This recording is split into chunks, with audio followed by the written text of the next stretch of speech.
আসসালামু আলাইকুম। আজকে পুকুর থেকে জাল দিয়ে মাছ ধরবো, তার জন্য জাল নিয়ে আসলাম। এখন পুকুরে জাল ফেলার জন্য প্রস্তুতি নিচ্ছি। দেখা যাক কী কী মাছ ধরতে পারি।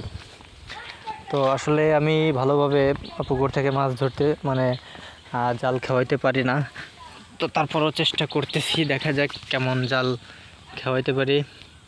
বিসমিল্লাহির রহমানির রহিম। মাশাআল্লাহ, প্রথম খ্যাপ খুব সুন্দর হয়েছে, না পারলেও যাই হোক ভালোই হয়েছে। এবার দেখা যাক কী মাছ ওঠে জালে। আস্তে আস্তে জাল টানতেছি, দেখা যাক কী মাছ ওঠে। সাথে আমার ভাগনা আছে, ভাগনাও কিন্তু পুকুরের ভিতরে নামছে। ও এবার সামনে দিয়ে মাছ হাতাবে, জাল একটু ছেঁড়া আছে, মাছগুলো যাতে ওখান থেকে বের হয়ে না যায় তার জন্য সামনে যায় হাতাচ্ছে। দেখা যাক জালে কী মাছ উঠছে। পুকুরে প্রচুর পরিমাণে পেড়ি।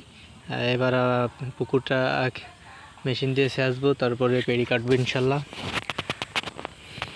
তো দেখতে পাচ্ছি মাছ অল্প মাছ উঠছে, এবার তেলাপিয়া মাছ। পুকুরে আবার নেমে গেলাম, এবার মাঝখানে আর একটা খ্যাপ দিব, দেখা যাক কি মাছ বাঁধে।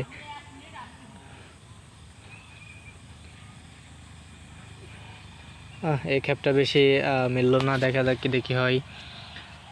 পুকুরে শুধু তেলাপিয়া মাছই বেশি আছে, আর মির্গি আছে, পাঙ্গাস আছে, রুই আছে, গ্লাস কাপ আছে, চায়না পুঁটি আছে। এবার দেখা যাক কী মাছ ওঠে।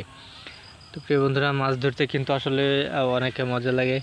বিদেশ থেকে এসে আজকে মাছ ধরতেছি, খুবই ভালো লাগতেছে আমার। মাছ ধরতে কার কেমন লাগে অবশ্যই জানাবেন। আমার কিন্তু খুবই ভালো লাগে। আর আমার ভাগনা তো দিনভরে মাছ ধরার তালেই থাকে। আমি এধারে জাল খাওয়াচ্ছি, তাতে ওর হবে না, ও ওই পাশ দিয়ে মাছ হাতায় হাতায় ধরবে। তো হাতায় অনেক মাছ ধরতে পারে। আর দেখা যাক কীভাবে আমরা কতগুলো মাছ ধরতে পারি, ও কয়টা মাছ ধরে আর আমি কয়টা মাছ ধরি। আশা করি অনেকগুলো মাছ ধরতে পারবো জাল দিয়ে। এই পাশে রাজাহাঁসে গোসল করতেছে, দেখতে পাচ্ছেন। এবার আর বেশি মাছ ওঠে নাই, তারপরও দেখা যাক কতগুলো মাছ উঠছে।